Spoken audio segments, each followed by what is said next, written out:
ball game. Guys, welcome back to Shonen Hoops. It's your boy Omar And your boy Andy. All right, we're gonna talk a little bit of NBA basketball today. So, end of October is here. Yep. We're gonna talk about a couple things that we each have three things that we've been surprised by. Doesn't have to be bad or good. Just to get right into it. Yeah. I'll start off with my three personally. Right. I'm gonna call this the two old heads of one in each conference have been come out of the gate struggling. The Milwaukee Bucks and the Denver Nuggets. Okay. They look really old, slow, and like as each of the conferences respectively have gotten better, they just can't compete. No one outside of like Jokic all of a sudden can shoot in Denver. Jamal Murray has not been good. For whatever reason, Giannis, when it comes to a pick and roll, he refuses to set an actual screen. So that Damon Giannis pick and roll that we've been waiting for 2 years now it's not happening. There's no Chris Middleton. There's no time for Chris Middleton. I'm just so surprised how bad these two teams have looked. I agree. And it's 100% like you're saying. For some reason, Jokic is now on like the super serum of like literally only getting triple doubles or 40-point games.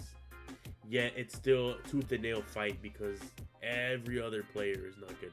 I will say Jamal Murray was on a time restriction, I think, until the last game that they just played, which now he's able to play as much as he wants. So, even with that, that's why to me Jamal Murray has never been an all-star player. You know, he's a clutch player, which is like he'll show up in the fourth quarter, but the other three he kind of just like glides by. So. Michael Porter Jr. has also been awful to start the year. Yeah, those are the extras. I mean, he's getting paid max money, dog. At some point, I think the Nuggets are done. Personally, I don't like they'll be in the play-in tournament. I believe at this point, and I could say the same thing about Milwaukee, they've been pretty. I haven't even watched the Milwaukee game, but just looking at where they are at 12th seed. Which isn't to say a lot because we're only 4 games in, you know. Still winning 1 game out of 3, and like I told you, it's gonna be in the end. It's gonna be Giannis asking to get out, and if Denver keeps losing, I 100% can see Jokic also being like, he already gave a comment in the interview before where he was like, "Whoa, let's be honest here. Nobody in Denver can shoot," and then goes off and gets 40 points the next game because. Showing that he's the only one that can actually ball on that freaking team. But who's your so were those two under 1? Yeah, that was under 1. Okay. The two old heads. So the two let's say the disappointments, because we did, if you guys have seen our videos, we did do a ranking system of where we thought people were gonna fall in. So far, from what we've seen, we had Denver at like 2-3, and they like Omar said, they might just barely make it into the play-in or barely make it out of the play-in into maybe 6, but we got to see some more stuff from them. Yeah. So I'll go through my thing and you can go through your 3 then. Yeah. For my number 2, Tyrese Halliburton has not been good, and I don't want to throughout when it came to the playoff run and towards the end of the last season, it has to be the hamstring. He's still hurt, and coming out of the gate. I'm not gonna kill him for his shot not falling. It's still early, but like, it's like he doesn't, except for today, where he was kind of aggressive against Boston.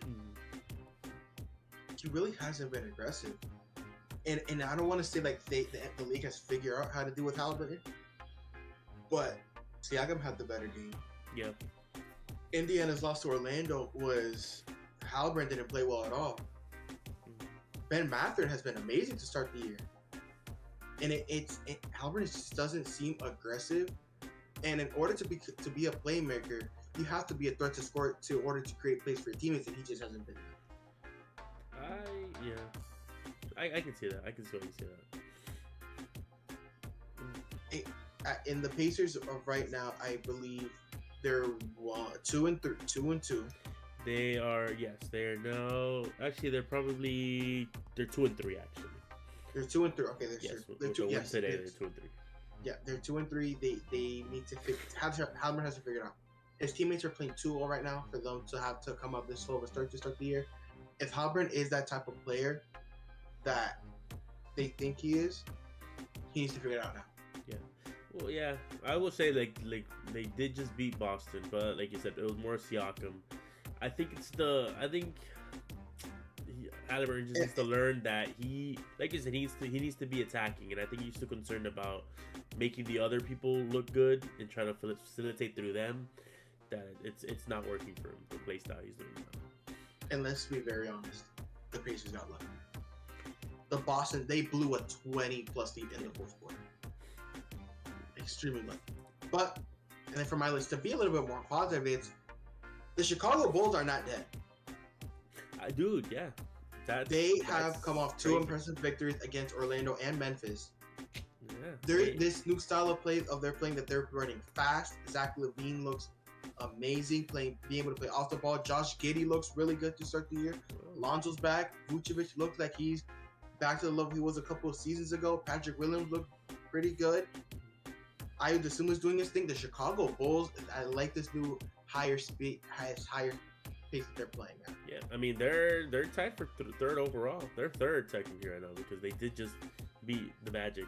Surprisingly, like everyone, like it was something that just nobody thought would happen. But yeah, Chicago's interesting. It's magic. I mean, Chicago, if they can stay healthy, which already Lonzo Ball, I think he already injured his hand, so he's out 10 days, I think, right? Yeah, it's just a couple of days. He'll be fine. So, as long as they can stay healthy, that's always been like the leeway we give players, and Zach LaVine showing us that like if he's healthy, he's still top. He can still score and do stuff. So that's been some interesting stuff for me. So going on, I also do want to give a quick shout out right quick to this horrible ass fourth quarter I just finished watching between those two teams. That this teams both combined, they started 0 for 20 to start the fourth quarter. It was disgusting. I mean, hey man, they at least you're both tied for 32 now. With actually just you and Chicago right now. But going from there, I'm gonna have to say that for me, I'll start with the good news. I think for me, the Lakers have been very, very, very well. And what's his name? The coach they just got, JJ Redick.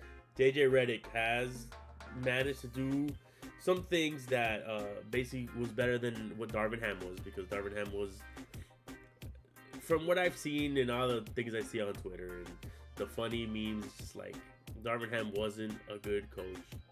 He was. Hey man, you gotta get into them dudes, bro. Yeah, you gotta be able to tell LeBron that he's wrong when he's wrong. And JJ already did that. He's a sickle for the game, as they say. But they've been impressive. I think they have lost the last two, but it's yes. I agree with you. To me, it's the style of play that they're playing. The Lakers have been completely different. LeBron's off the ball. Anthony Davis seems to finally be the number one on this damn team. Which he has been though. I feel like they've run through that was the success the first 3 games they played. It was he was the number one option, which left Austin Reeves and Rui Hachimura, who have taken ginormous leaps. Hachimura has been amazing. They have taken a great leap, which is gonna just make them better.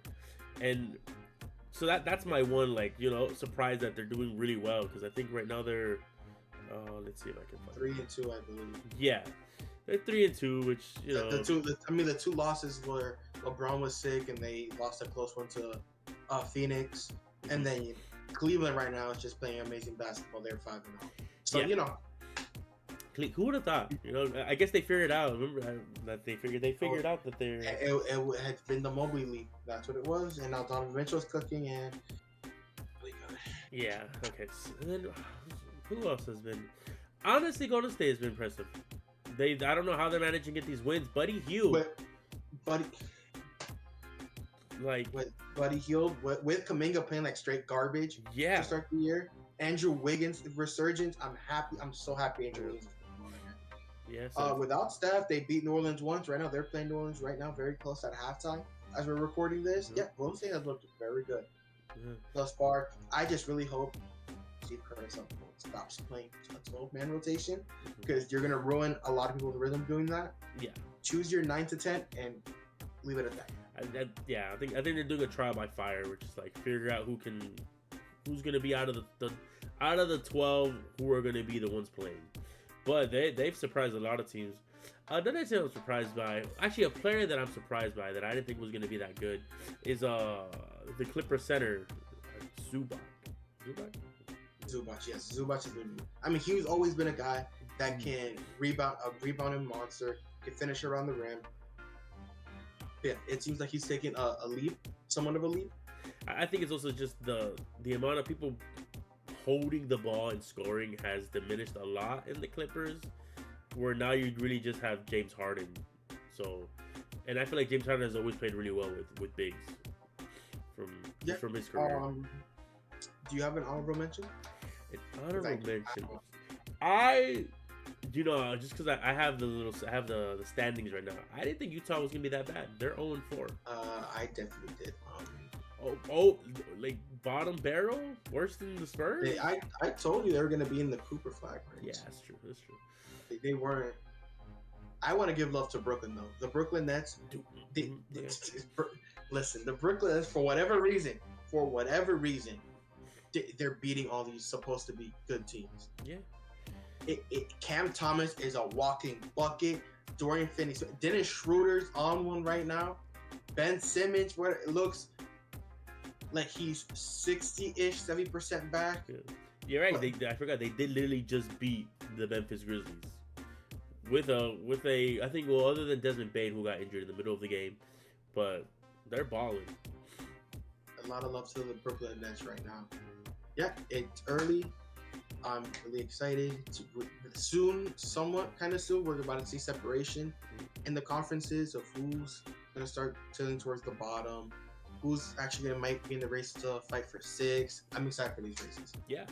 No, that's going to be our monthly. We're going to try to do this at least a monthly recap, which is kind of like what's been crazy. We are going to be doing shorts though, to just kind of like a weekly shorts of the weekly games. So be sure to watch that whenever you see it on your feed. Like, share. Is there anything else, Omar? No, that's going to wrap it up. The month of October has been very short. But yeah, that's going to wrap it up. Thank you guys for watching. See you guys next time. Peace.